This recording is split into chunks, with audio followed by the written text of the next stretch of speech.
이달의 말씀, 우리가 함께 암송하고 또 날마다 되새길 말씀, 오늘은 그 말씀을 살피는 시간입니다. 주께서 나의 등불을 켜시며 여호와 내 하나님이 내 흑암을 밝히시리이다. 시편 18편 28절의 이 말씀, 우리가 날마다 아침 저녁으로 우리가 적어놓은 것과 또 달력과 곳곳에서 이 말씀을 이제 가까이 하게 될 텐데, 여러분 어떻게 이제까지 이 말씀들을, 이달의 말씀뿐만 아니라 이제까지 연초부터 계속 말씀을 가까이 하시면서 그 말씀을 가까이 하는 재미, 또 말씀을 암송하는 재미를 느끼십니까? 재미를 느끼셔야 됩니다. 목사님, 암송하는 게 힘들지 무슨 재미가 있습니까? 힘들어도 재미있는 일이 있습니다. 힘이 안 들어도 재미없는 일이 또 있습니다. 힘들다고 다 재미가 없는 게 아닙니다. 우리가 그 가운데 정말 재미를 찾을 수 있어야, 이 말씀을 드리는 이유는 재미를 찾을 수 있어야 이 암송하는 것이 우리에게 있어서 의미가 있고 또 그 가운데 우리가 기쁨을 누릴 수 있기 때문입니다. 여러분, 날마다 우리가 재미있게 이 말씀을 가까이 하면 그 말씀이 나의 삶에 그대로 나타나는 것을 경험하게 됩니다. 이게 또 다른 재미가 됩니다. 하나님의 말씀을 내가 그냥 가까이 하고 읽고 암송하면 그게 나하고 상관없이 뚝 떨어진 말씀이라고 여겨지면 그냥 그걸 가까이 하고 내가 한 말씀 더 외웠다라는 재미에서 그치게 되어지지만, 그 하나님의 말씀을 내가 날마다 살아가면서 내 삶에 이루어지는 것을 경험하게 되어지면 그게 또 다른 재미로, 더 깊은 재미로 우리들 삶에 이루어지게 된다라는 겁니다. 이달의 말씀 시편 18편 28절의 말씀입니다. 주께서 나의 등불을 켜시며 여호와 내 하나님이 내 흑암을 밝히시리이다. 첫 번째로 이 가운데 기억해야 될 것은 이 말씀의 전반부입니다. 주께서 나의 등불을 켜시며. 여러분, 우리 인생에는 많은 등불이 있습니다. 이걸 먼저 알아야 합니다. 만약 우리의 인생의 등불이 하나라면 하루 불 켜면 우리 할 일이 다 끝날 겁니다. 오늘 그 불을 켜게 되면 내일 모레 우리에게 다가오는 시간 동안에 우리는 할 일이 없어질 겁니다. 그런데 우리에게는 정말 많은 등불, 우리의 인생을 통하여서 켜나갈 많은 등불이 있습니다. 예를 들자면 우리가 성령의 열매로 우리의 삶 가운데 맺어야 할 9가지가 있습니다. 성경은 그것을 사랑과 희락과 화평과 오래 참음과 자비와 양선과 충성과 온유와 절제라고 우리들에게 이야기를 해주고 있습니다. 우리의 인생의 등불이 하나가 아니라 만약 이 성령의 9가지 열매를 생각하게 되면 적어도 9개가 됩니다. 그런데 9개에서 멈추지 않습니다. 사랑의 등불을 한번 생각해 보겠습니다. 우리가 갓 태어난 자녀를 보면 아주 사랑스럽게 보고 그를 사랑하는 마음을 갖게 됩니다. 그러면 오늘 갓 태어난 아기의 그 조그마한 손을 사랑의 손길로 한번 만지고 주무르면, 그러면 그를 향한 우리의 사랑이 끝나게 됩니까? 그게 아닙니다. 오늘은 손을 만지면 내일은 발가락 만지고 싶고요, 또 볼도 만지고 싶고, 그 다음엔 끌어안고 싶고, 또 뽀뽀도 하고 싶습니다. 우리가 똑같이 사랑한다라고 한 가지로 표현하지만 그 사랑은 여러 가지로 표현되어질 수 있고 나타날 수 있다는 겁니다. 따지고 보면 이 모든 것이 다 등불입니다. 사랑이라는 등불을 우리가 그냥 그래 사랑할게 또는 사랑해 라고 한 등불을 켜고 끝나는 것이 아니라, 오늘은 조그만 손을 만지는 등불, 또 내일은 앙증맞은 발가락을 만지는 등불을, 그리고 그 다음 날은 포동포동한 볼을 만지는 등불을, 우리는 우리가 갖고 있는 우리의 인생의 일들에 대하여서 날마다 켜나갈 등불이 있다라는 겁니다. 이 등불을 켜나가야 합니다. 어제 킨 것과 똑같은 오를 사는 것이 아니라 오늘은 오늘의 등불을 하나 더 켜가야 합니다. 그리고 그 인생의 등불을 켜갈 때 기억해야 될 것은 이 등불을 주님이 켜주신다라는 겁니다. 여러분, 좀 혼동될 수 있습니다. 목사님이 인생의 등불을 켜라 라고 하실 때 그 등불을 내가 켜는 건지 알았는데 또 주님이 켜주신다고 하면 진짜 누가 켜는 겁니까? 제가 켜는 겁니까? 아니면 주님이 켜주시는 겁니까? 우리는 잠시 좀 혼동될 수 있습니다. 그런데 여러분, 이 두 개는 떼어놓을 수 있는 것이 아닙니다. 이와 비슷한 것이 우리의 구원의 원리 가운데 있습니다. 성경은 우리가 하나님 앞에 구원받은 자로 살아갈 때 이 구원에 있어서 두 가지를 이야기합니다. 하나는 만세 전부터, 영원한 저 전의 시간부터 우리의 구원을 하나님께서 예정하셨다라는 말씀. 그래서 우리가 구원받은 자로 살 것은 우리가 태어나기도 이미 훨씬 전부터 하나님께서 이미 정해 놓으셨다라는, 예정되었다라는 말씀을 우리에게 주시고요. 또 한 말씀은 성경에서 이렇게 주십니다. 주 예수를 믿으라. 그리하면 너와 내 집이 구원을 받으리라. 내가 예수 그리스도를 믿으면, 내가 예수 그리스도를 믿는다고 고백하면, 내가 예수 그리스도가 나의 주님이라고 고백하면 내가 구원을 얻는다. 성경이 이것을 우리에게 이야기하고 있습니다. 이 두 개가 우리가 별 생각 없이 받아들일 때는 큰 차이가 없는 것 같습니다. 그런데 엄밀히 생각해 보면 이 둘은 완전히 다른 겁니다. 하나님께서 예정을 해 놓으셨으면 내가 예수님을 주로 고백하든 안 하든, 내가 십자가를 경험하든 경험하지 않든 하나님께서 구원하기로 정하셨으니 언젠간 저절로 구원될 거라고 여길 수 있고, 내가 예수 그리스도를 믿는다라는 고백이 중요하고 이 고백이 있어야만 구원을 받는다고 하면 하나님이 정하셨든 안 정하셨든 상관없이 내가 고백하면 되는 거 아닙니까? 라고 생각할 수 있습니다. 이 두 개가 사실은 잘 안 맞는 것 같습니다. 잘 어울리지 않는 것 같습니다. 한쪽을 우리는 구원에 있어서 하나님의 예정이라고 하고요, 다른 한쪽을 구원에 있어서 우리의 자유로운 의지라고 말합니다. 그리고 이 둘이 도대체 어떤 관계인가? 사실은 초대교회부터 지금까지 우리가 풀어가는 숙제 가운데 하나입니다. 그런데 얼마 전에 한 신학학술 발표회에서 이 두 가지를 설명하는 한 논문을 들은 적이 있습니다. 그 목사님은 이 두 가지 이렇게 설명을 했습니다. 이 하나님이 예정하셨다라는 예정과 그리고 우리의 의지로 믿는다라는 자유의지는 상보적인 관계입니다. 조금 말이 어려운데 뭐의 줄임말이냐면 상호 보완적인 관계입니다. 이렇게 설명을 하는 겁니다. 저는 사실 즉시로 물음이 생겼습니다. 목사님, 그러면 하나님께서 우리를 전적으로 구원하시는 건데 하나님의 구원이 우리의 의지로 보완되어지는 거면 이거는 하나님의 능력에 대해서 우리가 잘못 알게 되는 것 아닙니까? 잘못된 것 아닙니까?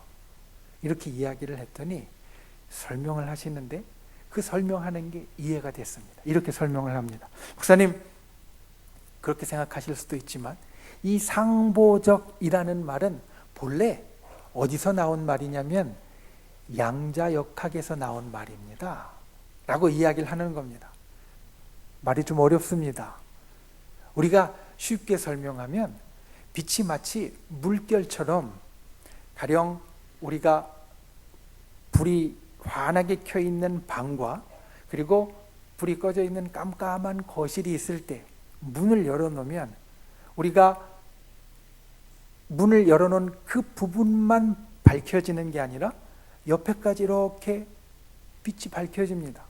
빛이 휘어서 갑니다. 이걸 회절이라고 하고요.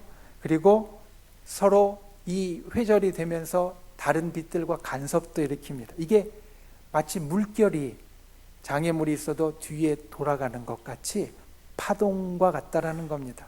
그런데 때로는 빛은 입자처럼 우리가 엑스레이를 찍을 때 뼈가 있는 부분은 통과를 못하는 것 같이 입자처럼 그런 성격도 가지고 있고 이 두 가지 성격을 온전히 갖고 있기 때문에 이게 양자역학에서는 상보적이라고 표현을 하는데, 하나님께서 우리의 구원을 예정하신 것과 그리고 우리가 믿음을 고백하는 우리의 의지로 구원을 얻는 것이 이런 상보적으로 둘 다 100%라는 겁니다.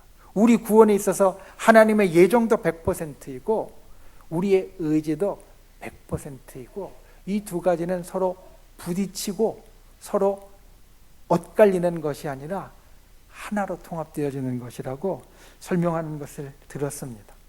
오늘 말씀을 준비하면서 그 생각이 났습니다. 우리의 인생의 등불, 내가 켜지만 오늘 말씀의 고백처럼 또한 주님이 켜주시는 상부적인 관계가 아닌가. 우리가 이 땅을 살아가면서 우리의 몸이 성령이 거하시는 전이다. 우리는 이렇게 말합니다. 성령께서 우리 속에 거하셔서 나와 동행하여 주시고 나의 일 가운데 같이 해 주신다. 우리는 이것을 믿음으로 고백합니다. 성령께서 우리들에게 충만하시니 내가 하는 일이지만 또한 내 속에 있는 성령께서 같이 하는 일이 되어주시고, 내가 불을 켜는 것 같지만 내 속에 있는 성령이 주님의 영이 함께 그 불을 켜주시는 것이 우리 인생의 일이 되어진다는 겁니다. 그러므로 이와 같이 날마다 등불을 켜는 분들이 되시기를 바랍니다. 이 말씀을 암송할 때마다 첫 번째로 기억해야 될 것은 날마다 우리의 등불을 켜라라는 것인데, 우리가 성령으로 힘입어서 주님과 내가 함께 이루는 나의 인생의 등불을 켜나가는 일, 이것을 하루하루 해나갈 수 있는 분들이 되시기를 바랍니다. 이 말씀을 암송할 때마다 오늘은 내가 어떤 등불을 켤까? 주님이 내게 어떤 등불을 켜주실까? 기대하는 분들이 되시기를 바랍니다. 결단하는 분들이 되시기를 바랍니다. 우리에게 행하시는 주님의 능력을 힘입어서 날마다 인생의 등불을 하나씩 켜가는 분들이 되시기를 바랍니다. 어제와 똑같은 등불의 개수가 아니라 오늘은 어제보다 하나 더 늘어난 우리 인생의 등불을 밝히는 저와 여러분이 되실 수 있기를 예수님의 이름으로 축원을 드립니다. 두 번째, 오늘 말씀을 통하여서 기억해야 될 것, 오늘 말씀의 하반절입니다. 여호와 내 하나님이 내 흑암을 밝히시리이다.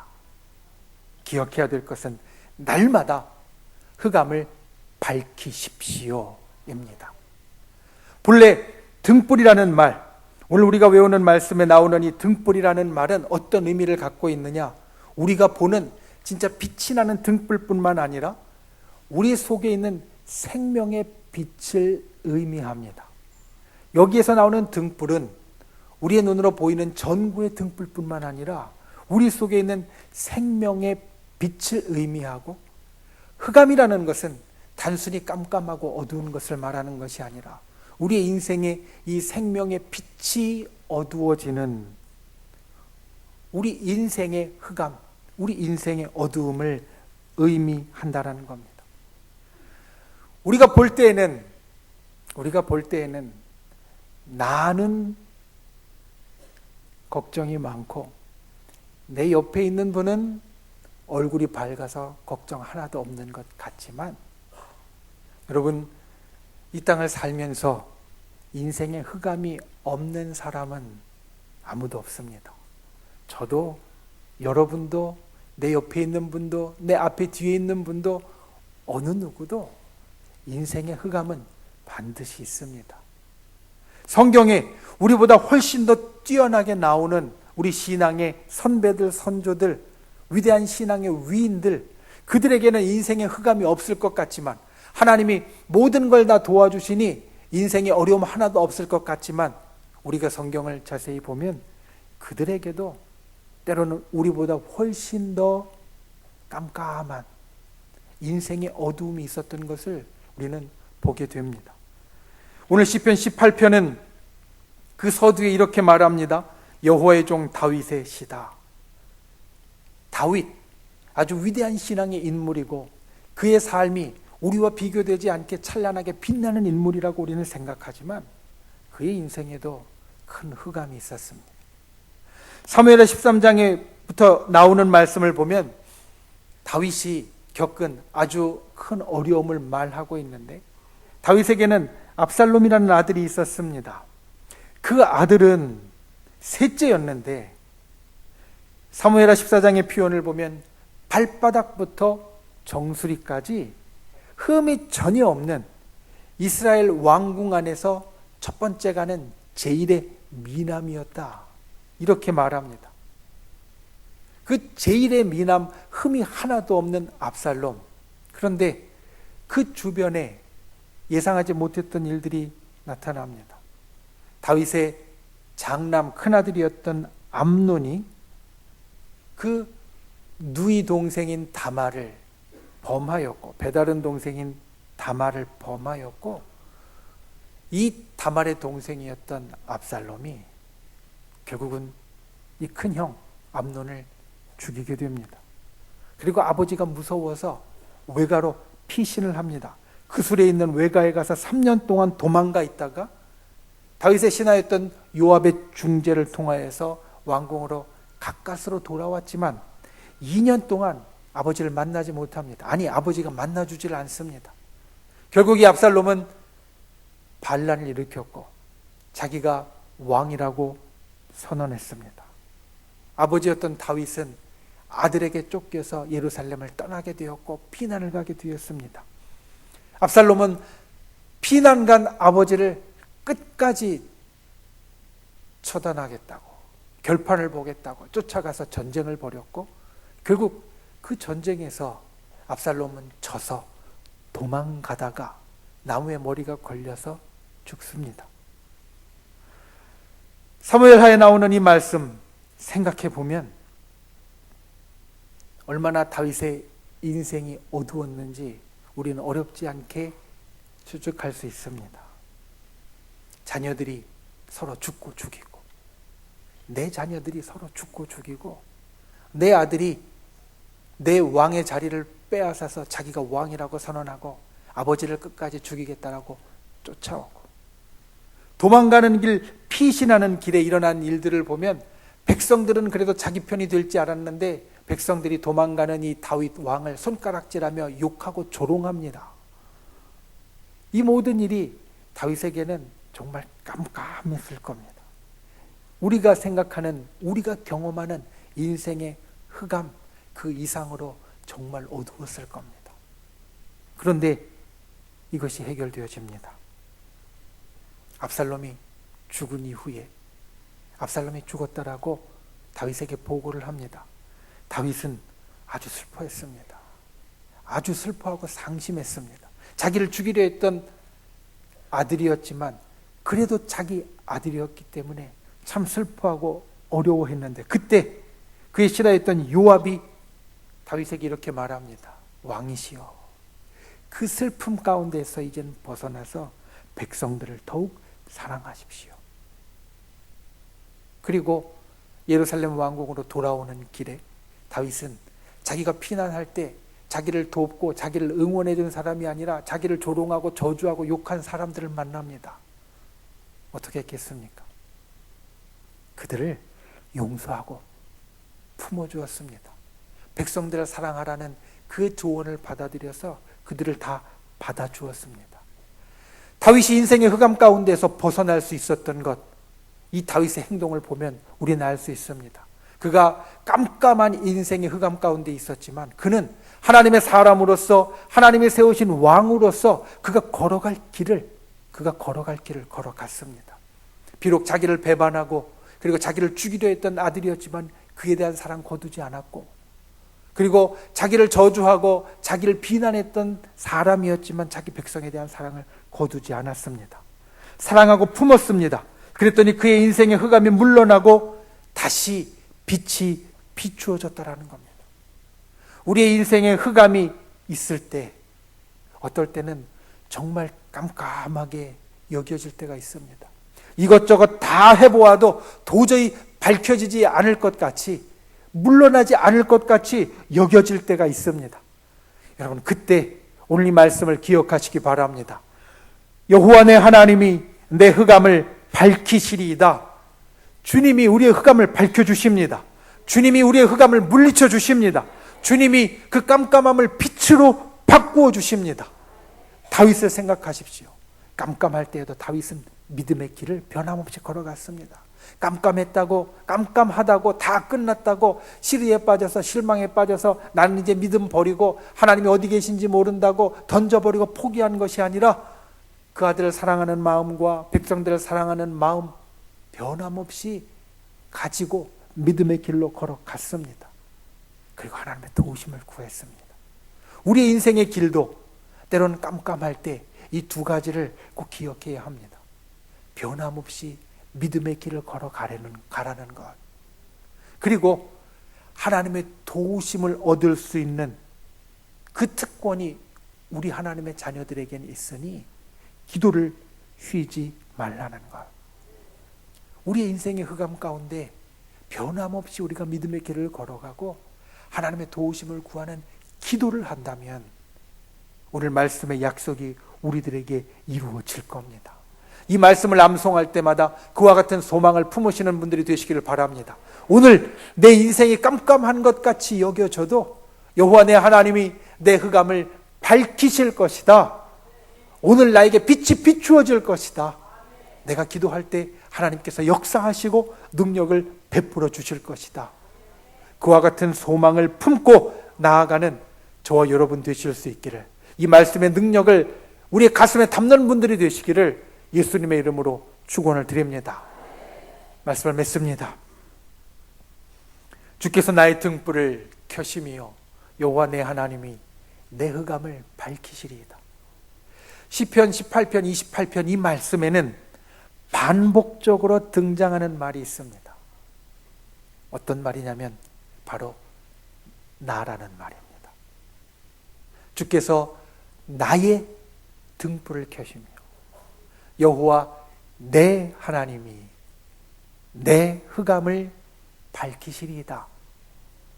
사실 생각해 보면 이 나라는 말 한 번만 들어가도 충분합니다. 우린 이 말씀의 의미를 충분히 알 수 있습니다. 여러분 한번 들어보십시오. 주께서 나의 등불을 켜시며 여호와 하나님이 흑암을 밝히시리이다. 이렇게만 말해도 이 말씀을 통해 주께서 우리에게 주시는 것이 무엇인지 우리는 충분히 알 수 있습니다. 그런데 이 말씀에는 나라는 말을 계속 반복합니다. 나의 등불, 내 하나님, 그냥 여호와 하나님이 아니라 여호와 내 하나님, 그리고 그냥 흑암이 아니라 내 흑암이라고 나를 계속 반복하고 있습니다. 왜 그러냐면 바로 이 말씀이 나의 이야기이기 때문에 그렇습니다. 다윗의 이야기, 또 믿음 좋은 목사님의 이야기, 또는 신실한 장로님의 이야기, 기도 많이 하는 권사님의 이야기가 아니라 바로 나의 이야기이기 때문에 오늘 말씀은 나라는 말을 계속해서 반복하고 있는 겁니다. 여러분 이 말씀을 암송하고 읽을 때마다 기억하십시오. 이 말씀은 나에게 주시는 하나님의 말씀입니다. 남에게 주시는 말씀이 아니라 나에게 주시는 말씀입니다. 그리고 이 말씀에 있는 두 가지의 의미, 날마다 우리의 등불을 켜라는 것과 날마다 어두움을 밝히라는 것, 그것이 하나님께서 내게 주시는 말씀이고 하나님께서 내게 일으키실 역사라는 것을 기억하는 그러한 저와 여러분이 다 되실 수 있기를 예수님의 이름으로 축원을 드립니다.